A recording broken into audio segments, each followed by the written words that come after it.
आपण आत्तापर्यंत POK हा जो पोर्शन होता तो थोडासा इझिली आपण त्याच्यात काही ॲक्शन्स करू शकत होतो. ह्या वेळेला आपण खूप खोल 100 किलोमीटर दूर जाऊन भावलपूरवरती सुद्धा आपण जेव्हा तिथल्या हेडक्वार्टरवरती जयेश अटॅक केला, आणखीन एक थोडासा त्याच्यातला वरची नॉच होती. पाकिस्ताननी ही कारवाई करायला ते एक महत्त्वाचं कारण होतं की स्थिती सुधारत होती, खूप चांगली स्थिती तिथे निर्माण होत होती. 99 हल्ले आपण थांबवलेत. 100वा झाला, कुठे चुकलं आयडेंटिफाय करा आणि त्याच्यात करेक्शन्स करा, पुन्हा नाही झालं पाहिजे असं नक्कीच हे चालू असतं. पाकव्याप्त काश्मीर जो आहे तो सगळा डोंगराळ प्रदेश आहे. तुम्ही जर कारगिलच्या युद्धाचा अभ्यास केला तर डोंगराळ प्रदेशात खूप मोठ्या सैन्याला अवघड करू शकतात, इम्पॉसिबल जरी नाही. We are at war continuously because other nations, बाकी देश आपल्या मानसिकतेवर आघात करतायत आपल्या कळत नव्हतं. तू आम्हाला डोळे दाखव, आम्ही डोळे फोडू.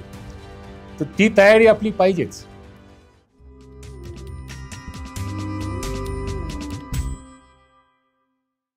नमस्कार, मी विनायक पाचलक आणि थिंक बँकच्या युद्ध वार्ता सिरीजमध्ये तुम्हा सगळ्यांचं स्वागत. गेले काही दिवस जो काही संघर्ष घडतोय भारत आणि पाकिस्तानमधला, त्या संदर्भात आपण वेगवेगळ्या क्षेत्रातल्या मान्यवरांशी बोलतोय. या संदर्भात काय घडतंय ते समजून घ्यायचा प्रयत्न करतोय. आत्ता हा व्हिडिओ शूट होत असतानाच बातमी आली आहे ट्विटरवरती की युद्धविराम होऊ घातला आहे, डोनाल्ड ट्रम्प यांनी ट्विट केले. पण हे सगळं घडत असताना एक सातत्यानं गोष्ट मनात येत असती की आपण सेफ असतो पुण्या, मुंबईत, महाराष्ट्रात, पण सीमेवरती लढणारे जवान वेगवेगळ्या पद्धतीने लढत असतात, तंत्रज्ञानानं लढत असतात. पण त्याच्यात लष्कर असेल, हवाई दल असेल, नौदल असेल, हे सगळं नक्की कसं घडतं, काय घडतं, आपण हे का समजून घेतलं पाहिजे, ह्या सगळ्याविषयी मला चर्चा करायची आहे. आणि त्यासाठी माझ्याबरोबर आज एक दिग्गज व्यक्तिमत्व आहे. मी स्वागत करतो लेफ्टनंट जनरल सुदर्शन हसबनीस सरांचं. सर, स्वागत आहे थिंक बँकवरती पहिल्यांदाच. धन्यवाद. धन्यवाद विनायक. सर, हे भारताचे उपलष्कर प्रमुख होते. महत्त्वाचे ज्या 3-4 लीडर्स असतात की जे लोक लष्कराला ड्राईव्ह करतात, त्या जागी सरांनी काम केलेले आहे आणि पूर्ण यंत्रणा उभारलेली आहे, सिस्टीम्स बघितलेल्या आहेत. 40 वर्ष हे सगळं जे आपण फक्त इमॅजिन करतो ते अनुभवलेलं आहे. त्यामुळे त्यांच्याकडून मला खूप काही समजून घ्यायचं आहे. पहिला प्रश्न हा, तुम्ही खूप ठिकाणी बोललेला आहात, व्याख्यानं दिलेली आहेत की येथून पुढची युद्ध ही तंत्रज्ञान जिंकून द्यायला मदत करेल. तुम्ही स्वतः इंजिनिअरिंग कॉर्प्समधून येता.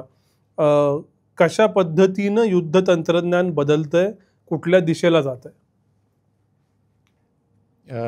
युद्ध आपण हजारो वर्ष पूर्वीची युद्ध जरी बघितली, ती जशी तंत्रज्ञान बदलत गेलं तसं युद्ध करण्याची पद्धत बदलत गेली. गेल्या काही वर्षांमध्ये तंत्रज्ञानाची बदली होण्याची जी गती आहे ही खूप जास्त वाढलेली आहे. याच्या आधी बहुतेक सगळं तंत्रज्ञान हे डेव्हलप करण्याची जी प्रक्रिया होती ती पहिलं त्याची रिक्वायरमेंट सैन्याकरता म्हणून, मग ते रडार असो, इंटरनेट आपण जे आज रोज वापरतो ते इंटरनेट हे खरं फक्त सैन्याकरता म्हणून सुरू केलेलं गेलं तंत्रज्ञान होतं आणि मग त्याचा सिव्हिल याच्यात वापर सुरू झाला आहे. पण गेल्या दशकामध्ये असं झालं आहे, हे चित्र पालटलं आहे की पहिलं तंत्रज्ञान ड्रोन हा जो एक किंवा आर्टिफिशियल इंटेलिजन्स हे जे नवीन तंत्रज्ञान आज आपण बघतोय ते पहिलं आलं सिव्हिल क्षेत्रामध्ये आणि त्याचा तो वापर दिसतोय तो बघून त्याचा जास्तीत जास्त कसा फायदा आपल्या सैनिकी कारवाईमध्ये करता येईल हे बघून त्याचा वापर आता सैनिकी ह्याच्यामध्ये सुद्धा करायची सुरुवात झालेली आहे. तर हे थोडंसं बदली झालेलं आहे. तंत्रज्ञान कुठलंही खूप मोठ्या प्रमाणावरचं, आता एक्सप्लोजिव्हचा जो हे झाला शोध झाला त्याच्यामुळे खूप मोठा ट्रान्सफॉर्मेटिव्ह चेंज आपण ज्याला म्हणतो तो झाला. तसंच आजच्या तारखेला आर्टिफिशियल इंटेलिजन्स किंवा ड्रोन्समुळे सुद्धा असं लक्षात येतं आहे की खूप मोठा ट्रान्सफॉर्मेटिव्ह बदल होणार आहे, होतोय. आणि तो आपण आता जी काही युद्ध चाललेली आहेत त्यांच्यात हा बदल दिसतोय आणि बघतोय. तर तंत्रज्ञान हे युद्ध पद्धतीच्या करता खूप मोठं कॉन्ट्रीब्युटिंग फॅक्टर असतो. सर, या सगळ्या तंत्रज्ञानाच्या डेव्हलपमेंटमध्ये अशी एक चर्चा असती कायम की इस्रायल खूप टॉपला आहे इनोव्हेशनमध्ये, अमेरिका विकत राहतं युद्धाच्या संदर्भात गोष्टी. भारत नक्की कुठं आहे, कितपत तंत्रसज्ज आहे आणि भारतीय लष्कर कितपत तंत्रसज्ज आहे? अनफॉर्च्युनेटली आपल्याकडे सैनिकी तंत्रज्ञान डेव्हलपमेंट करता एकूणच प्रायव्हेट सेक्टरला आपण या क्षेत्राच्या बाहेर ठेवलं होतं. पहिली जवळजवळ 50-60 वर्ष आपण प्रायव्हेट सेक्टरला कुठल्याही अगदी छोट्याशासुद्धा आपली बंदूक बनवायची, अगदी छोटं तंत्रज्ञान, छोटंसं हे आहे, पण ते बनवायला परवानगी नव्हती. तो बदल आता गेल्या काही वर्षातच आला आहे की तंत्रज्ञान डेव्हलप करणं सैन्याकरता, ह्याच्याकरता आपण देशाचा पूर्ण जो काही केपेबिलिटी आहे त्याचा जास्तीत जास्त वापर करण्याचा आता प्रयत्न सुरू केलेला आहे. पूर्वी आपलं बहुतांश प्रोडक्शन हे फक्त गव्हर्मेंट ओन्ड इंडस्ट्री करत होती. बहुतांश डेव्हलपमेंट फक्त DRDO करत होतं. आज अकॅडेमिया, युनिव्हर्सिटीजबरोबर सैन्याचे तिन्ही अंगांचे सैन्याच्या आमचे आता MOUs बनलेले आहेत आणि आम्ही सगळ्या या युनिव्हर्सिटीजना असो किंवा इंडस्ट्रीला सांगतोय की आम्हाला ह्या प्रकारचं हत्यार पाहिजे, तंत्रज्ञान पाहिजे. मग ते त्याच्यात रिसर्च डेव्हलपमेंट करून आम्हाला प्रॉडक्ट्स दाखवतात की आम्ही हे डेव्हलप केलं आहे. किंवा मी मगाशी म्हणलो तसं एखादं तंत्रज्ञान जे सिव्हिल यूज करता वापरलं किंवा डेव्हलप केलं गेलेलं आहे ते ऑफर करू शकतात की आम्ही हे नवीन तुम्हाला बघा वापरता येण्यासारखं आहे का म्हणून. तर असा एकूण हा प्रवास हा नुकताच सुरू झालेला आहे आणि डिफेन्स टेक्नॉलॉजी ही खूप हायली गार्डेड टेक्नॉलॉजी असते. कोणीही पटकन, कारण शेवटी ती राष्ट्राच्या सुरक्षिततेसाठी खूप महत्त्वाची टेक्नॉलॉजी असते आणि त्याला त्याप्रमाणे मग किंमत पण असते. तर ती कोणी पटकन कोणा दुसऱ्या देशाला देत नाही. आपण आज तागाय जी काही कोणाकडनंही काही हत्यारं घेतली असतील ती कधीच टॉप ऑफ द लाईन नसतात. त्यांचं जेव्हा त्या क्षेत्रात त्यांच्या राष्ट्राच्या करता वापर त्यांचा काही एक ठराविक प्रमाणात झालेला असतो आणि आता त्याच्या जी डेव्हलपमेंट कॉस्ट रिकवर करण्याची जेव्हा वेळ येते तेव्हा मग ते दुसऱ्या राष्ट्रांना ते तंत्रज्ञान अवेलेबल केलं जातं. आजतागायत आपण त्या लेवलचे होतो. पण गेल्या 7-8-10 वर्षामध्ये जे आपण दरवाजे उघडलेले आहेत, आपले डोक्यातले दरवाजे जे पहिले उघडले गेलेले आहेत त्याचा खूप मोठा परिणाम आज दिसतोय. गेल्या 5 वर्षात आता हे आपण आत्मनिर्भर भारत ही जी एक संकल्पना पुश केली जाते ती खूप चांगला त्याचा प्रभाव होतोय. हा एक खडतर प्रवास आहे. आपण प्रवास सुरू केलेला आहे. काही प्रमाणात आपण त्याच्यात खूप काही क्षेत्रांमध्ये खूप छान प्रगती केलेली आहे. अजूनही आपल्याला आपलं जे साध्य आहे ते दूर आहे. रास्ता कंटिन्युअस चालत राहायचा आहे. सर, हा प्रश्न खूप बेसिक आहे, पण आम्हाला युद्ध फक्त सिनेमातनं माहिती असतं, ते काही प्रमाणात एक्झॅगरेटेड असतं. नक्की भारतीय लष्कर कसं युद्ध लढतं? कारण सर्जिकल स्ट्राईक आपल्या लष्करानं केला, त्याच्यानंतर वेगवेगळे हल्ले. आत्ता आज सकाळी जो व्हिडिओ रिलीज झाला की आपण दहशतवाद्यांचे तळ उद्ध्वस्त करतोय, अशा वेगवेगळ्या गोष्टी होतात त्या आम्हाला ॲज अ स्निपेट समजतात. मला तुमच्याकडून थोडं समजून घ्यायला आवडेल की नक्की काय घडतं हे सगळं होत असतं. आपण या एकूण युद्ध करण्याच्या ज्या स्टेजेस म्हणू किंवा आपण गेल्या काही दिवसात ऐकतोय एस्केलेशन लॅडर, जे तिची शिडी म्हणतो आपण, की एक एक वरची स्थिती काय असते. तर आपण सगळ्यात पहिली स्थिती जी आपली कंटिन्युअस आहे, आपण पीस म्हणतो, पण खरं पीस नाही आहे. कारण आपल्यावरती पाकिस्तानचे जे काही हे आतंकवादी आपल्या राष्ट्रामध्ये कायम कुठे ना कुठेतरी काहीतरी कारवाई करत राहिलेले आहेत. हे एका लेवलच्या खालचं पण पहिली पायरी त्याला आपण म्हणायला काही हरकत नाही. तर ती पहिली पायरी आहे आणि शेवटची पायरी म्हणजे अणुयुद्ध. तर ह्या एकूण याच्यामध्ये कोणची कशी ग्रॅज्युअल त्याचा इन्क्रीज करता येऊ शकतो, तो प्रत्येक राष्ट्राच्या आपल्या भूमिकेवर, कपॅसिटीवर अवलंबून राहतो. आता आपण जे बघितलं, ती एक पायरी आपण वरती गेलो होतो, की तू म्हणलास तसं आपण त्यांच्या जिथून हे टेररिस्ट ट्रेन होत होते किंवा त्यांची जी हेडक्वार्टर्स होती, त्यांना आपण जाऊन स्टँड ऑफ, म्हणजे हे फक्त हवाई हमला त्याच्यावरती झाला. ते आपण काही मिसाईल्स वापरले, आपण काही ड्रोन्स वापरली, आपण कुठं आर्टिलरीचा वापर करून केला. पण आपण आपली बॉर्डर आपल्या कुठल्याच सैनिकांनी क्रॉस केली नाही. ही एक पुढची लेवल झाली, की आपण आपल्या ह्या स्पेसिफिक ह्याच्यामध्ये सुद्धा आपण आत्तापर्यंत POK हा जो पोर्शन होता, तो थोडासा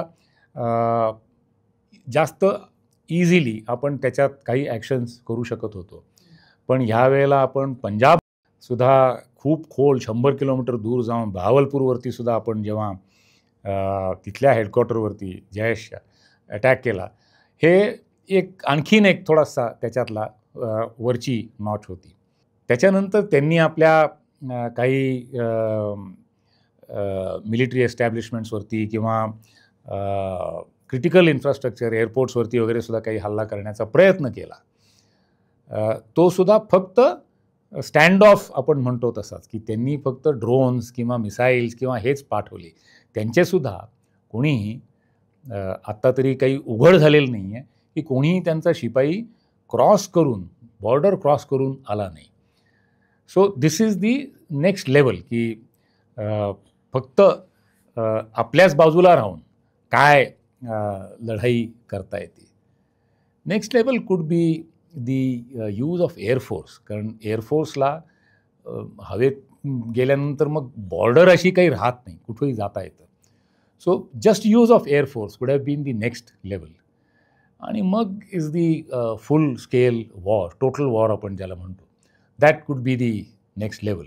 तर अशा ग्रॅज्युअल त्याचे एक एक पायरी वरची ही होत राहते. आणि त्या फुल स्केल वॉरमध्ये जर त्यांना असं वाटलं असतं की म्हणजे देशाची अखंडताच धोक्यात आहे किंवा काय, त्यांनी काय ज्या त्यांच्या रेड लाईन्स बनवल्या असतील, त्याच्यातली एखादी रेड लाईन जर त्यांना वाटलं की आपण क्रॉस केली आहे, तर ते आत्ताच आरडाओरडा करत होते की आमच्याकडे अणु बॉम्ब आहेत म्हणून. तर that would have been the last step. Sir, तुम्ही खूप वर्ष ॲक्टिव्हली आहात, खूप युद्ध बघितली आहेत. न झालेल्या युद्धाचाही किस्सा तुमच्या एका मुलाखतीतला मी ऐकला राजस्थानच्या. आम्हाला हे समजून थोडंसं घेण्यात रस आहे की तुम्ही लढवलेली, तुम्ही पाहिलेली, घडलेली आणि न घडलेली युद्ध याच्याबद्दल थोडं सांगा. एक तर कारगिलमध्ये मी होतो, तेव्हा कारगिलच्या लढाईत मी एका इंजिनिअरिंग तुकडीचा मी सेकंड इन कमांड होतो. तर ती लढाई खूप जवळून बघितली आणि तिथे झालेली जी आपलं नुकसान होतं, त्याच्यात आपल्या देशाने, आपल्या राज्यकर्त्यांनी आपल्या सैन्यावरती बंधन घातलं होतं की जी लाईन ऑफ कंट्रोल आहे, LC म्हणतो आपण ज्याला, ती क्रॉस नाही करायची आपण. भलेही ते सगळे आलेले होते आतमध्ये, पण आपण ती लाईन ऑफ कंट्रोल क्रॉस नाही केली. त्यामुळे काही प्रमाणात आपले हात थोडेसे मागे बांधल्यासारखे झाले होते. कारण अशी बंधनं घालणं म्हणजे त्याला माहिती आहे, दुश्मनला माहिती आहे की हे फक्त ह्याच बाजूनी येणार. तरीही आपण त्यातल्या त्यात या इतकी 17-18 हजार फुटाची शिखरं, आणि तीसुद्धा म्हणजे आज सिंहगड चढताना श्वास घ्यायला अवघड जातो ज्यांची तयारी नसते त्यांना, किंवा इवन ज्यांची तयारी असते त्यांनासुद्धा श्वास हा चढतोच. तिथे जाऊन असलेल्या त्या बसलेल्या शिपायांना, त्या अडून बसलेल्या लोकांवरती हल्ला करणं, हे खूपच अवघड. माहिती आहे की आपण किती आपल्यापैकी लोक जिवंत परत येतील काही सांगता येत नाही. अशी परिस्थिती असताना सुद्धा जाणं आणि ह्या लोकांना तिथनं उखडून काढणं ही खूप मोठी आपल्या लोकांनी कारवाई केली. त्यात आपले ऑफिसर्स आपल्याला खूप त्याचा अभिमान वाटला पाहिजे की आपले ऑफिसर्स हे नेहमीच पुढे असे असतात. कारण आम्हाला आमच्या ट्रेनिंगमध्ये हे शिकवलं जातं की जिथे सगळ्यात अवघड परिस्थिती आहे तिथे ऑफिसर पुढे पाहिजे. म्हणजे काही ठिकाणी काही पूर्वीच्या युद्धांमधले सुद्धा असे अनुभव आहेत की ऑफिसरनी जिथे जरा जवान अडकलेत की इतका गोळीबार होतोय की जाऊच शकत नाही आहेत पुढे, तिथे तो निधळा छातीने उभा राहिला तिथे सगळ्यांना दाखवायला की बघा काही होत नाही म्हणून. आणि मग त्याच्या मोटिवेशन त्याच्यामुळे लोकांनी जाऊन काबीज केले. आता अशी माझी एक जी पर्सनल हे होती उलट्या बाजूची होती थोडीशी की मी तेव्हा एक ब्रिगेड कमांड करत होतो राष्ट्रीय रायफल्सचं. तर तेव्हा एका टेररिस्टनी एका घरात तो आहे असं आम्हाला कळलं होतं. तो आणि त्याची मैत्रीण हे त्या घरात आहेत. तर आम्ही चारी बाजूनी त्या घराला घेरलेलं होतं आणि तो 1-2 शॉट्स करायचा. आम्ही चारी बाजूनी जवळजवळ 100-150 आमचे शिपाई लागलेले होते. फॉर्च्युनेटली तो थोडासा एका दबलेल्या जागेत होतं ते आणि गावापासून दूर असलेलं ते घर होतं. तो मैत्रिणीला भेटायला आला होता त्यामुळे त्यांनी तशी जागा निवडलेली होती. तर आम्ही त्या मुलीच्या बापाला बोलवलं की त्या मुलीला बाहेर बोलव म्हणून. त्यांनी खूप वेळा लाऊड हेलरवरनं वगैरे अनाऊन्समेंट केली की तू ये बाहेर, पण ती काही यायला तयार नाही. आता तो फायर करतोय मधून, लोकही पूर्ण त्यांचे तयारीने आहेत. अचानक एक फिगर घरातनं बाहेर पळत आलं. तर लोकांना वाटलं हा तो टेररिस्टच आहे म्हणून सगळ्या बाजूनी त्या फिगरवरती फायरिंग सुरू झालं. फायरिंग सुरू झालं एक 7-8 सेकंदात 10 सेकंदात लक्षात आलं अरे ही ती बाई आहे, ही ती मुलगी आहे जी पळत आली आहे बाहेर. म्हणून ऑर्डर करेपर्यंत 10-15 सेकंदात सहज 1000 गोळ्या तरी त्या बाईवरती फायर केल्या गेल्या असतील. पण गंमत अशी आहे त्या बाईला एकही गोळी लागली नाही. त्या बाईची जी चुनरी होती ती चाळणीसारखी झाली होती, पण तिला एकही गोळी लागली नाही. म्हणजे आपण आपलं म्हणतो प्रारब्ध वगैरे, तिचं नव्हतं त्या दिवशी काही लागणं तिला, नशिबातच नव्हतं. असं पण होऊ शकतं. तर म्हणजे मी मगाशी ते ऑफिसरचं जे म्हणलो की त्या ऑफिसरची कहाणी आहे की त्यांनी जाऊन ते डोंगरावरचाच तो एक हे होता काबीज करण्याचा त्यांचा हेतू, तो त्यांनी साध्य केला आणि तो ऑफिसर त्याला मग पुढे महावीर चक्र वगैरे मिळालेलं होतं. सर तुम्ही खूप दशकं जम्मू काश्मीर बघितलेलं आहे. काय बदललं? तुम्ही पहिल्यांदा काश्मीरला गेला असाल, तिथंपासून रिटायर होईपर्यंत काश्मीर, तिथलं पाकिस्तानचा इन्फ्लुएन्स, दहशतवादी, काश्मीरियत हे सगळं कसं बदलत गेलं? मी पहिला गेलो होतो 82 साली. एका कोर्स करता गेलो होतो आणि तेव्हा मला म्हणजे आम्ही काहीतरी बाजारात गेलो असताना अजूनही खूप चिघळलेलं नव्हतं. पण अच्छा हिंदुस्तान से आए हो असं एक इट सेड अ लॉट. नुसतं एक हे थोडंसं वाक्य त्यांचं की तुम्ही आणि यू फेल्ट बॅड की अरे तुम्ही आपल्याला वेगळे समजता का म्हणून. ते चित्र 87च्या निवडणुकांनंतर खूपच चिघळलं आणि 90 पासून तर 90 ते जवळजवळ 2000पर्यंत खूप वाईट परिस्थिती होती. तेव्हा काश्मीरमध्ये कुठेही बाहेर पडणं हे अशक्यप्रायच होतं. म्हणजे मी 80मध्ये गेलो तेव्हा आम्हाला हिंडता फिरता काही फारशी अडचण नव्हती. पण 90 नंतर आर्मीवाल्यांना बाहेर निघणं विदाऊट प्रोटेक्शन किंवा रस्ते त्यांच्यावरती IDs नाही आहेत, कुठलाही रस्ता त्याला आम्ही रोड ओपनिंग म्हणतो. कुठेही जिथे रेग्युलर मूव्हमेंट असते अशा रस्त्यांवरती पहाटे आमचे सैनिक जाऊन तपास करून, ते मग माइन डिटेक्टर्स असोत किंवा काही असोत, आणि मग अलॉंग दी एंटायर रोड, तुम्ही कधी गेला असलात काश्मीरमध्ये तर अजूनसुद्धा काही काही रस्त्यांवरती तसं करायला लागते. आता पुन्हा बहुतेक हे मोठ्या प्रमाणावर सुरू होईल की दर 100-200 यार्डाला एक माणूस, एक शिपाई उभा असतो गस्त देत, की कोणीतरी येऊन त्याच्यावर ID लावू नये किंवा त्याच्यावर काही ॲम्बुश त्या रस्त्यावरती करू नये म्हणून. आणि अशा प्रोटेक्टेड रस्त्यांवरती सुद्धा किमान 3 ते 4 गाड्या असल्याशिवाय सैनिकी गाड्या कधी बाहेर पडत नसत. पूर्ण प्रोटेक्शन, हत्यारावरती लावलेली प्रत्येक शिपाई पूर्णपणे त्याचं प्रोटेक्शन घालून असे ॲक्टिव्हिटी होत होती. आत्ता मी नुकता जाऊन आलो मागल्याच ऑगस्ट-सप्टेंबरमध्ये. केवढा फरक दिसतोय आता, खूपच फरक दिसतोय. इनफॅक्ट जो इन्फ्रास्ट्रक्चरमध्ये झालेला फरक आहे तो एक वेगळा फरक आहे. खूपच प्रमाणात इन्फ्रास्ट्रक्चर खूप सुधारलं आहे. पण त्याच्यापेक्षा सुद्धा एकूण काश्मीरी लोकांची जी आपल्याबरोबर वागण्याची जी एक काश्मीरियत म्हणलं असतो, खूप त्याच्यात फरक जाणवत होता. अगदी जाणवण्या एवढा फरक दिसत. तो जो एक दुरावा होता, गेलेला नाही आहे पूर्णपणे, पण नक्कीच खूप फरक पडतो आहे. इनफॅक्ट पाकिस्ताननी ही कारवाई करायला ते एक महत्त्वाचं कारण होतं की स्थिती सुधारत होती. खूप चांगली स्थिती तिथे निर्माण होत होती. पूर्णपणे सगळं छान स्थिर स्थावर सिक्युअर झालं होतं असं नक्कीच नाही.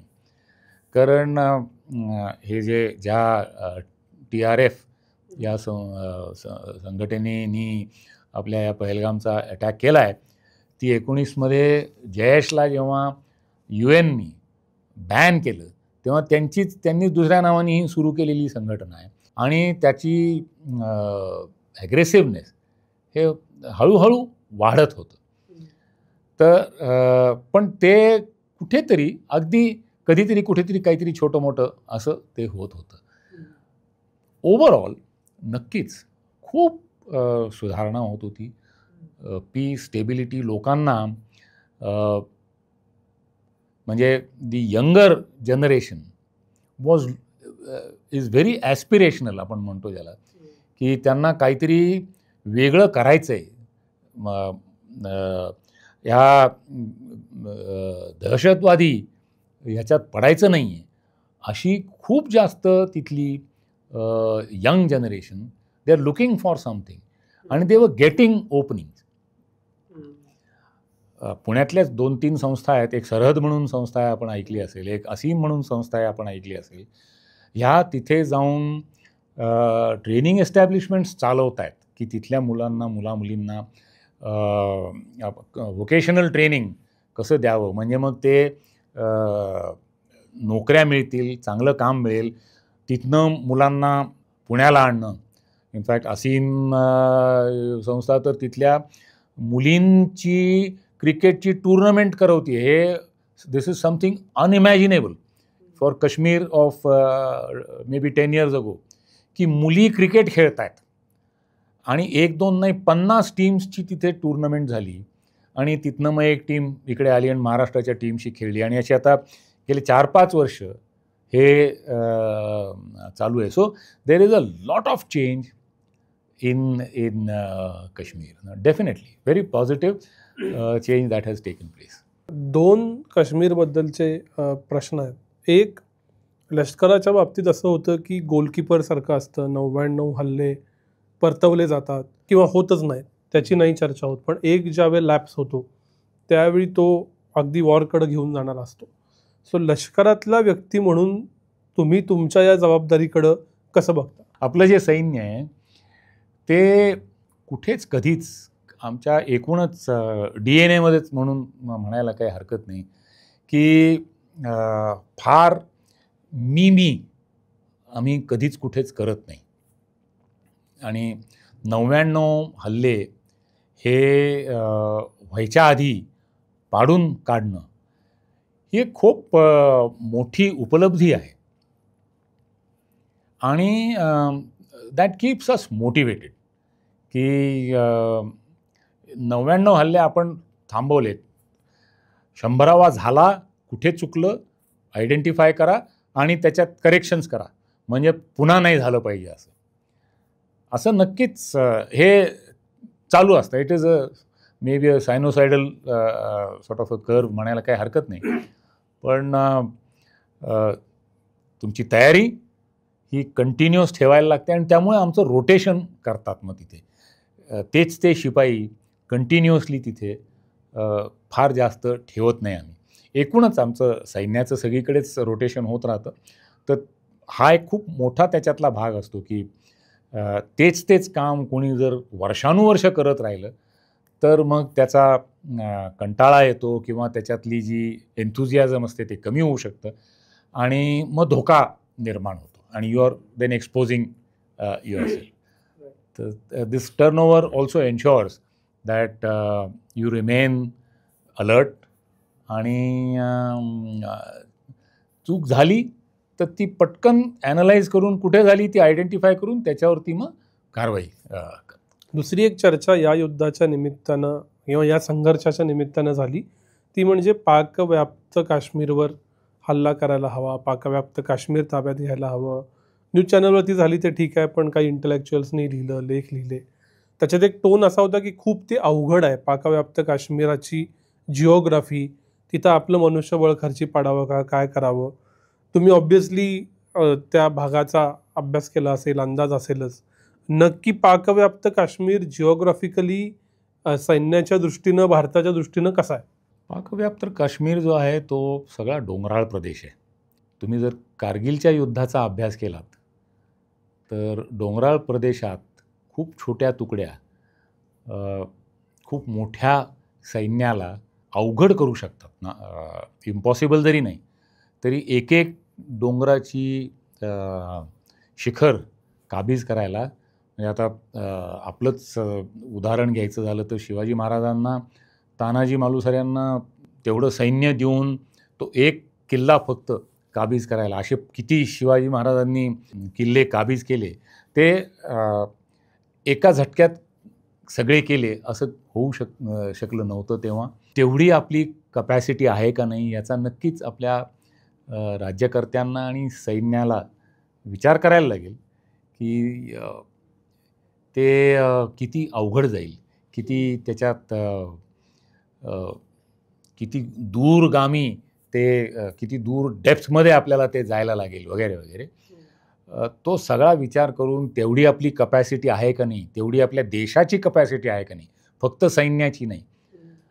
आणि ह्याच्यात खूप मोठ्या प्रमाणात आज आता आपण एवढ्या छोट्याशा या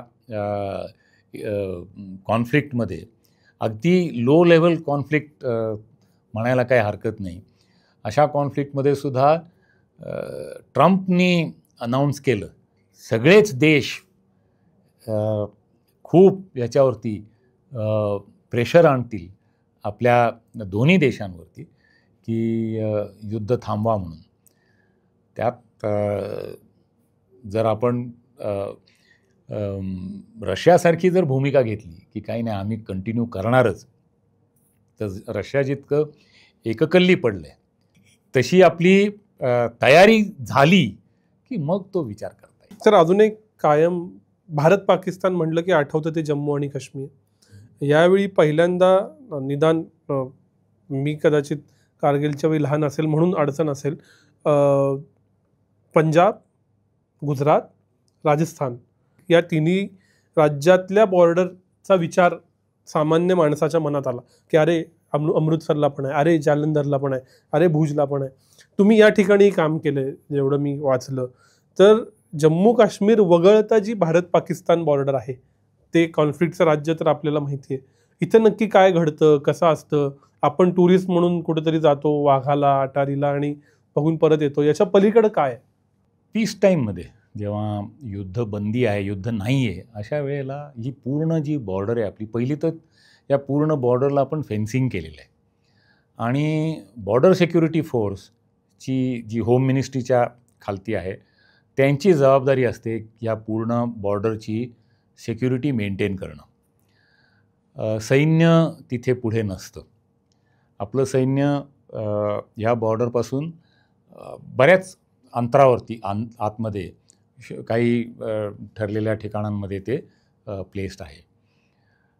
ज्या सैन्यांनी जाऊन डिफेन्सेस घ्यायचे, ज्यांनी तिथे जाऊन डिफेन्सेस घेतले, ते जनरली त्या एरियामध्येच जवळपासच कुठेतरी लोकेटेड आहेत. पण सद्यस्थिती अशी आहे की पूर्ण बॉर्डर ही फक्त BSF मॅन करते. आपली लोकं तिथे जाऊन ट्रेनिंग करतात, सैन्यातली लोकं, कारण त्यांना लढाईचं त्यांचं वाटलेलं क्षेत्र आहे, आपण एरिया ऑफ रिस्पॉन्सिबिलिटी ज्याला म्हणतो, की त्यांना त्या क्षेत्रात जर काही झालं तर ती त्यांची जबाबदारी, अशी वेगवेगळ्या तुकड्यांना वाटलेली ती जबाबदारी असते. तर तिथेच जातात, तिथं ती एरिया कशी आहे, कारण बदली होत राहतात लोकं, मी मगाशी म्हणलो तसं. ती बदली झालेली लोकं आल्यानंतर प्रत्येक आपल्या आपल्या क्षेत्रात जाऊन पूर्ण क्षेत्राची माहिती गोळा करतात. कुठून कुठून आपल्याला जाता येईल, कुठून दुश्मनचं सैन्य येऊ शकेल त्याचा अभ्यास करतात आणि काही प्रमाणात तिथे प्रॅक्टिस पण करतात. त्यांना जी दिलेली जबाबदारी आहे त्याची ते प्रॅक्टिस पण करतात. आणि हेच मला कॉन्फिडन्स आहे पलीकडनंही होत असणार आहे, की त्यांची पण लोकं येऊन बॉर्डर्सवरती चेक करून आणि जात असणार आहेत. तर जोपर्यंत युद्धजन्य परिस्थिती निर्माण होत नाही तोपर्यंत BSF पूर्णपणे या पूर्ण क्षेत्राला जबाबदार असते. जशी जशी युद्धजन्य परिस्थिती निर्माण होते तशी तशी मग आपली ज्या लोकांनी ह्या एरियामध्ये जाऊन डिफेन्सेस घ्यायचे असतात त्यांना मग अलर्ट लेवल्स वाढवल्या जातात आणि काही एक ठराविक प्रमाणाच्या बाहेर जर आता खूपच म्हणजे युद्धाच्या पॉसिबिलिटीज अगदी नक्की होतं आहे असं दिसायला लागलं तर मग ही लोकं पटकन पुढे जाऊन त्यांचे जे डिफेन्सेस आहेत ते जाऊन ऑक्युपाय करतात. म्हणजे मग पाकिस्ताननी काही जर अचानक हल्ला केला तर तो तिथल्या तिथे थोपवता येईल आणि मग आपलं जे रिझर्व्ह सैन्य आहे ते वेगळ्या प्रकारे तयारी करत असतं. त्यांची पण थ्रूआउट तयारी चालू असते की पाकिस्तान जर ह्या बाजूने आलं तर आपल्याला त्यांच्याकडे जायला कुठून जागा आहे, त्याच्याकरता जी डिफेन्स घेत आहेत त्यांच्याबरोबर काय ताळमेळ करायची गरज आहे, ते सगळं ट्रेनिंग आम्ही त्याला रेकॉनेसन्स म्हणतो. ती रेकॉनेसन्स ट्रेनिंग हे 12 महिने चालू असतं आमचं. ते वेगवेगळ्या लेवलचं ट्रेनिंग करून म्हणजे कुठलीही परिस्थिती निर्माण झाली तर त्याला व्यवस्थित उत्तर द्यायची आपली तयारी ही आमची कंटिन्युअस चालू राहते. सर, कच्छचं रण असेल, राजस्थान असेल, अतिउष्ण प्रदेश, सपाट प्रदेश, दुसऱ्या बाजूला जम्मू काश्मीर, डोंगराळ प्रदेश, पूर्ण वेगळं वातावरण, 50 डिग्री ते 0 डिग्री, कसं मॅनेज होतं? तुम्ही ज्यावेळी या सगळ्या भागात असाल ऑन फील्ड तेव्हा काय अनुभव होते? आपल्याकडे खूप रेंज खूपच जास्त आहे. म्हणजे बर्फापासून सियाचिन जिथे -50 पर्यंत टेम्परेचर जातं ते म्हणलंस तसं 50+55पर्यंत राजस्थानमध्ये किंवा पंजाबमध्ये सुद्धा काही क्षेत्रामध्ये हे टेम्परेचर जाऊ शकतं. आपण मी जसं मगाशी म्हणलो तसं तुकड्या बदलत राहतो. तर ज्या तुकड्या आता ह्या क्षेत्रात आलेल्या आहेत त्यांना त्या हवामानाशी ॲक्लमटायझेशन होऊन त्या वाईट हवामानातसुद्धा कशी आपल्याला दिलेली कारवाई पूर्ण करायची याचं प्रशिक्षण चालू राहतं. त्याच्यामुळे जर कधी अशी गरज पडली तर मग हवामान काय आहे हे फारसं लक्षात राहत नाही. त्यांनी तुमच्या इक्विपमेंटवरती किंवा तुमच्या एकूण काम करण्याच्या केपेबिलिटीवरती फरक पडतो. पण तुमचं प्रशिक्षण झालेलं असल्यामुळे you know what are the problems that will come up, आणि त्याच्यावरती तुम्ही ऑलरेडी काही ना काहीतरी तयारी केलेली असते. तर मग ते तुमचं राजस्थान असो की जिथे रेतीमध्ये काम करायचं आहे, की रस्ता सोडला की रेत आहे, त्या रेतीच्या क्षेत्रातनं गाड्या अडकतात, एका दिवसात माणूस किती चालू शकतो, लोड घेऊन माणूस किती चालू शकतो, हे सगळं प्रशिक्षण आमचं त्या क्षेत्रातलं होत असतं. आता आपण त्या क्षेत्राकरता वापरता येईल असं इक्विपमेंट, म्हणजे ऑफ रोड गाड्या त्या डेझर्टमध्ये जाऊ शकतील अशा आपण गाड्या घ्यायला लागलो आहे.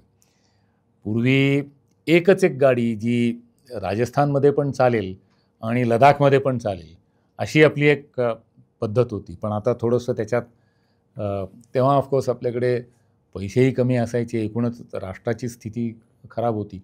आता स्थिती अशी झाली आहे की एका क्षेत्राच्या वेदर कंडिशन्स, टेरेनप्रमाणे आपण इक्विपमेंट त्या क्षेत्राकरता वेगळं इक्विपमेंट घ्यायला लागलो आहे. अतिथंडीच्या प्रदेशात तुम्हाला ग्लव्ज घालून रायफल फायर करायची आहे, तर त्या रायफलचं अगदी छोटा ते ट्रिगर गार्ड आम्ही म्हणतो ज्याला, तो कसा असायला पाहिजे किंवा तो असायलाच नाही पाहिजे किंवा काय, हे थोड्याशा अगदी छोट्या छोट्या गोष्टीपर्यंत सुद्धा तो विचार केला जातो. आणि मग मी म्हणलो तसं आता जसं राजस्थानमध्ये प्रशिक्षण घेतलं तसंच उंचीच्या क्षेत्रात सुद्धा नवीन कोणचं युनिट गेलं, सियाचीनमध्ये युनिट जायच्या आधी त्यांना पूर्ण प्रशिक्षण दिलं जातं की सियाचीनमध्ये, कारण 10 माणसांची एक टोळी 18, 19, 20,000 फुटावरती ती बसून राहते 15-20 दिवस. त्याच्यानंतरच एक कोणीतरी बदलीचा माणूस येतो, अशी बदली होत राहते.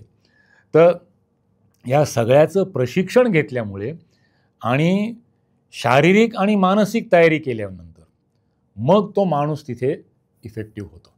तर आपली आपण वर्षानुवर्ष हे शिकत गेलो आहे आणि अजूनसुद्धा शिकतो आहे की कसं अजूनही असलेल्या हवामानाबरोबर आपण जास्तीत जास्त कसे व्यवस्थित एकमेव होऊ शकू आणि तिथे कारवाई करू शकू, हे आपलं कंटिन्युअस शिक्षण चालू आहे. आणि काही ना काहीतरी टेक्नॉलॉजीमध्ये, इक्विपमेंटमध्ये, क्लोदिंगमध्ये इम्प्रूव्हमेंट्स होत राहत आहेत. तर मध्ये मध्ये कायम अशा बातम्या येतात की इथंपर्यंत रस्ता पोहोचला, तिथंपर्यंत गाड्या पोहोचल्या आणि आपण सीमावर्ती भागात खूप इन्फ्रास्ट्रक्चर उभं करतोय, मग त्याचा फायदा होईल, मग काय टनेल झाला. तुम्ही सिस्टीम्स आणि या सगळ्याचे लीड होता, इंजिनिअरिंग कॉर्प्समधून येता. ही जी पीस टाईममधली तयारी आहे ही किती मॅटर करती, ती कोणत्या दिशेला असायला हवी आणि सामान्य करदात्यानं या सगळ्याकडे कसं बघायला हवं? आपली ही तयारी एस्पेशली चीनच्या जी बॉर्डर होती आपली त्या बाजूला खूपच कमी होती गेल्या 15-20 वर्षात. आणि त्यातल्या त्यात 2020 नंतर ह्याला जी चालना मिळाली आहे ती खूप वेगाने आपलं इन्फ्रास्ट्रक्चर, रस्ते स्पेशली हे उत्तरी भागातले रस्ते जे आहेत, कारण राजस्थान, पंजाबमध्ये रस्ते काय किंवा पूल काय हे बनवणं रिलेटिव्हली सोपं आहे. तिकडे रस्ते बनवणं खूपच खडतर काम आहे. त्याच्याकरता आपली जी बॉर्डर रोड्स ऑर्गनायझेशन म्हणून जी उभी केलेली आहे ती ते काम तिथे करत असते. त्यांना इक्विपमेंट, लेटेस्ट इक्विपमेंट, मग आता ते बोगदे काढण्याचं इक्विपमेंट असो की ज्यांनी आपण आता लेह लडाखमध्ये जायला 2 वर्षापूर्वीपर्यंत 6 महिने लेह लडाख रोड बंद असायचा. आता ती परिस्थिती हळूहळू बदलती आहे. काही ठिकाणी जे आपल्या रोहतांगमध्ये जो आपला एक बोगदा बनवला आहे आपण, त्यामुळे रोहतांग पास क्लिअर केल्याशिवाय आपल्याला पलीकडेच जाता येत नव्हतं. मग त्याच्या पुढचे पासेस त्याच्यानंतर क्लिअर व्हायचे. आता रोहतांगमध्ये अडकायची गरज नाही. त्यामुळे आता पुढचे पासेस क्लिअर व्हायला आपल्याला कमी वेळ लागतो. 12 महिने लडाखमध्ये जाता येण्याची काबिलियत लडाखमध्ये असो किंवा तवांगमध्ये असो, तर सेलामध्ये बोगदा बनतोय, जोजिलाला बोगदा बनतोय. हे जे बोगदे बनत आहेत किंवा जे बनलेत त्याच्यामुळे आपली जी सैनिकी तयारी आहे वरची ती बनायला आणि मेंटेन करायला खूप मोठ्या प्रमाणात फरक पडेल. नाही तर आपल्याला लडाखमध्ये तर 6 महिन्याची रसद डंप करायला लागायची. ती 6 महिने पुरेल अशी रसद ती सगळी खाणेपिणं, ॲम्युनिशन, तेल पाणी हे सगळं आपल्याला 6 महिन्यात ते घेऊन जायचं, तिथे ठेवायचं. म्हणजे मग पुढचे 6 महिने ते कुठलीही गाडी घेऊन जायची वेळ आली नंतर तर ती विमानाने घेऊन जायला लागायची. आपल्या विमानांची कपॅसिटी किती आहे, काय नाही आहे ह्याच्यावर सगळं ते डिपेंडंट असायचं. पण जशी जशी आता आपली रोड कंडिशन्स सुधारतील, इनफॅक्ट 2020मध्ये जे गलवानमध्ये जे झालं त्याला एक कारण हे होतं की आपली जी दौलत बेग ओल्डीला जो रस्ता बनतोय तो रस्ता चिन्यांना त्याचा त्रास व्हायला लागला. त्यांनी जे रस्ते बनवले त्याच्याबद्दल कोणी काही बोलायचं नाही, पण आपण बनवलेल्या रस्त्यांनी त्यांना त्रास व्हायला लागला म्हणून त्यांना भीती वाटायला लागली आणि त्यांनी ही कारवाई केली होती. तर नक्कीच इन्फ्रास्ट्रक्चर खूप महत्त्वाचं असतं. जोपर्यंत आपण आपल्या शिपायांना पटकन बॉर्डरपर्यंत पोचवू शकणार नाही तोपर्यंत आपण जिथे आहोत तिथेच आपण लढू शकू. आता आपण पार आपल्या सरहद्दीपर्यंत जाऊन सरहद्दीवरती लढाई करू शकू, सरहद्दीच्या पलीकडे जाऊन सुद्धा आपण लढाई करू शकू. सर, चर्चा भारत पाकिस्तानची होती कारण तो सततचा धगधगता विषय असतो. पण चीन हा बलाढ्य म्हणूया, तुल्यबळ म्हणूया, असा आपला वर मित्र दाखवणारा पण आतला शत्रू, त्याच्याबद्दलचे काही जुने इतिहास, ह्या सगळ्यामुळं तिकडचा तो म्हणजे त्याला काय म्हणतो 2.5 भविष्यात त्याची चर्चा होती. चीनकडचा भाग, मग बांगलादेश, मग आपला तो चिकन नेक, हे सगळं प्रदेश काय आहे, त्याच्याकडं भारतीय सैन्य कसं बघतं? गेले 7-8 वर्षात इनफॅक्ट 2013मध्ये जेव्हा तो फेस ऑफ झाला लडाखमध्ये, त्याच्यानंतर थोडी ह्या बाबतीतली जागरूकता आपल्या राज्यकर्त्यांना जास्त जाणवली की आपण कुठेतरी कमी पडतोय. इनफॅक्ट बहुतेक 2007 का 8मध्ये अँटनी जेव्हा सीमेवर गेले होते तेव्हा त्यांना जेव्हा दाखवलं गेलं की बघा चीनी रस्ते कुठेपर्यंत आलेले आहेत आणि आपण किती मागे आहोत, आपले रस्ते किती मागे राहिलेले आहेत, तेव्हा त्यांच्या ते ध्यानात आलं आणि आपली ह्याच्याकडे बघण्याची वृत्ती थोडीशी बदलली. चीनकडे आपण नेहमी एक आक्रमक म्हणून विचार करत आलो होतो, पण त्या काळात त्यांनी मग हा विचार पलटी केला आणि आपण पण आक्रमण करून जाऊ शकू अशी आपली तयारी करणं जरुरी आहे. आणि त्या दिशेने मग ती आपली एक 17 कोर म्हणून जी उभी केली गेली ती एक खूप मोठा इंडिकेटर होता की आम्ही आता फक्त बसून तुम्ही या, आम्ही फक्त डिफेन्स करू असं नाही, आम्ही पण आक्रमण करून येऊ शकू अशी आम्ही मनाची पहिली तयारी दाखवली आणि त्याप्रमाणे आपली जी इन्फ्रास्ट्रक्चरची तयारी ती हळूहळू पुढे ढकलायला लागलो. ते हळू पण आता खूप वेगाने व्हायला लागलं आहे. म्हणजे गेल्या 5 वर्षात एकूण त्या डोंगराळ प्रदेशात जवळजवळ 14,000 किलोमीटर रस्ते बनवले गेलेले आहेत. ही काही छोटी अचीवमेंट नाही आहे, खूप मोठी अचीवमेंट आहे. खूप अवघड असतो, एक मीटर लढवत जायला लागतो काही पोर्शनमध्ये, कारण इतका खडक असतो, अवघड खडक असतो आणि नाहीतर ढासळत राहतं सारखं. कारण हिमालय हे खूप काही आपले सह्याद्रीसारखे कडक डोंगर नाही आहेत, ते खूप ढिसाळ डोंगर आहेत काही क्षेत्रामध्ये, त्यामुळे ते खूप ढासळत राहतं. अशा क्षेत्रातनं रस्ते बनवलेले रस्ते वाहून जाणं. सिक्कीममध्ये 2 वर्षाखालती जो अर्थक्वेक झाला त्यांनी कित्येक किलोमीटरचे रस्ते सगळे बर्बाद झाले. ते सगळे बनवत राहणं ही ह्याच्याकरता लागणारी मशिनरी असो किंवा त्याची प्रोसेसेस असो त्या खूप प्रमाणात गेल्या काही वर्षात नक्कीच खूप फरक झाला आहे त्याच्यात. आणि त्याच्यामुळे आपली इन्फ्रास्ट्रक्चर डेव्हलपमेंटची जी काबिलियत आहे, आपण सगळ्यात उंच ब्रिज बांधला चिनाबवरती, ही खूप मोठी अचीवमेंट होती आपली. अशा गोष्टी आपण अचीव करू शकलो आहे कारण आपण ह्या बाबतीत जागरूक झालो आहे आणि putting money where the mouth is म्हणून जी इंग्रजी कहावत आहे, तसं की आता आपण त्याच्यावरती पैसे खर्च करायला लागलो आहे. बॉर्डर रोड्सना पैसे मिळायला लागलेत हे काम करायला. सर, मुलाखतीच्या शेवटच्या टप्प्यात येताना आज निम्मा भारत हा साधारण 35च्या आतल्या वयोगटातला आहे. कारगिल युद्ध जे झालं तेव्हा हा 5, 6, 7, 8 वर्षाचा असेल, फार कळत असेल का नाही माहीत नाही. आमच्यासारख्यांनी पहिल्यांदाच युद्ध सदृश परिस्थिती गेले आठवडाभर अनुभवली. सर्जिकल स्ट्राईक असेल, बालाकोट असेल, त्यावेळी 2-4 दिवस त्यांचा हल्ला आणि आपलं प्रत्युत्तर इथं गोष्टी थांबलेल्या होत्या. युद्धाच्या कथा ऐकणं, असं म्हणतात युद्धस्य कथा रम्या, आणि युद्धजन्य परिस्थिती पहिल्यांदा अनुभवणं, याच्यात फरक आहे. इतके युद्ध बघितलेले तुम्ही आमच्यासारख्या सर्व सिव्हिलियन्सना की जे पहिल्यांदाच अशी युद्धजन्य परिस्थिती अनुभवतायत, काय सांगा? माझा एक खूप छोटा निरोप असतो, म्हणजे आपल्या एकूण सगळ्याच नागरिकांकरता. आपल्या सगळ्यांना आपलं कर्तव्य काय आहे, बरोबर काय आहे, चूक काय आहे, हे सगळं कळत असतं. जो शिपाई आपला सीमेवरती उभा आहे, त्याच्याकडनं आपल्या बाबतीतल्या अपेक्षा जवळजवळ काहीच नसतात. आपण आपल्या बाजूनी जर काही खरंच, प्रत्येक नागरिकांनी खरंच काही करायचं आपल्या देशाकरता, तर फक्त आपलं जे कर्तव्य आहे ते आपण जर व्यवस्थित बजावलं.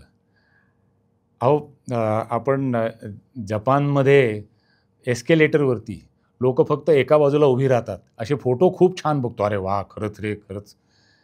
पण आपण जेव्हा एस्केलेटरवर असतो तेव्हा मात्र आपण तो नियम पाळत नाही किंवा आपल्याला त्याची जाणीवच होत नाही. कुठेतरी ती जाणीव होणं, पुण्यात रस्त्याच्या उलट्या बाजूनी येऊन आणि शिवाय सरळ जाणाऱ्यांना शिवीगाळ करणं की तू कोण सांगणारा मला, ही परिस्थिती आपल्या देशाला कधीच पुढे जाऊ देणार नाही. जोपर्यंत प्रत्येक नागरिक आपला जागरूक होत नाही आणि जी माझं कर्तव्य आहे ते नीट करत नाही. फार मोठं मला कळत नाही किंवा बोलणारही नाही की असं काहीतरी केलं पाहिजे देशाकरता, काही नाही. फक्त स्वतःचं कर्तव्य नीट पाळ आणि जे नियम आपल्या देशाने, आपल्या घरात आपण नियम पाळतो. अगदी साधी सोपी गोष्ट आहे, आपण घरातला केर काढतो आणि कचरा आपण रस्त्यावर टाकतो. इतकी क्षुल्लक गोष्ट आहे ही. कधीही विचार करत नाही की तो कचरा उचलणार कोण, त्याच्याकरता जे बनवलेल्या बिन्स आहेत त्याच्यात का नाही आपण कचरा टाकू शकत. या छोट्या छोट्या गोष्टी आहेत, पण जर ह्या छोट्या गोष्टी केल्या तर आपली एकूण देशात प्रत्येक नागरिक जागरूक नागरिक होईल आणि मग देशाला कोणी थांबवणं किंवा कोणी देशाकडे वाकड्या नजरेने बघणं हे शक्यच होणार नाही. ही अशी माझी पर्सनल भावना आहे. शेवटचा प्रश्न, पीस टाईम खूप वर्ष असतो आणि युद्ध काही दिवसांचं असतं. या युद्ध काळामध्ये एक सैनिक म्हणून म्हणजे फील्डमध्ये असताना काय भावना असतात, आणि आज ज्यावेळी तुम्ही ते सगळं अनुभवलेलं आहे आणि आज समजा पुण्यात आहात, उद्या आणि कुठं जाणार असाल, त्यावेळेला काय भावना असतात?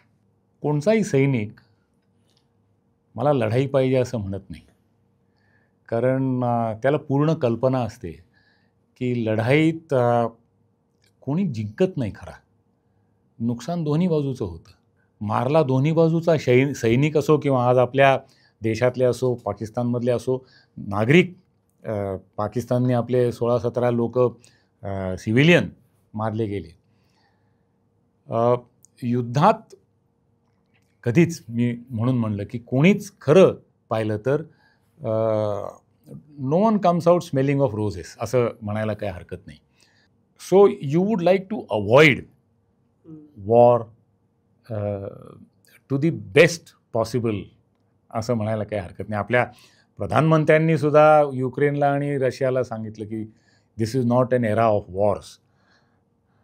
तर आपला देशसुद्धा लढाई कोणालाही पाहिजे असं नसतं.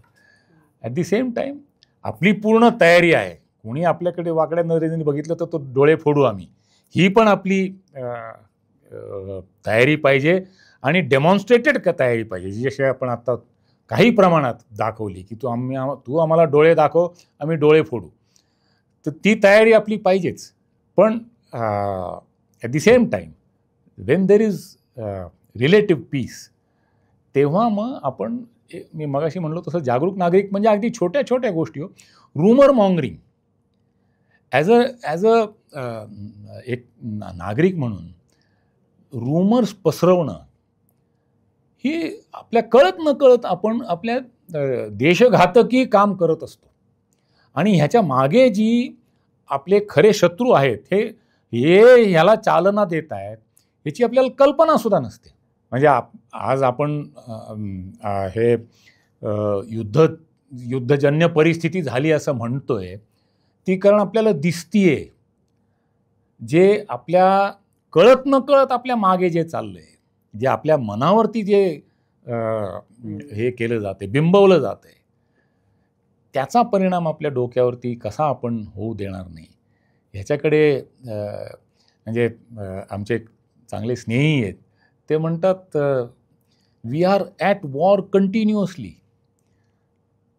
बिकॉज अदर नेशन्स, बाकी देश आपल्या मानसिकतेवरती आघात करतायत आपल्या कळत न कळत. तो आघात कसा आपण परतवू, कसा आपल्यावर होऊ देणार नाही ह्याची जागरूकता.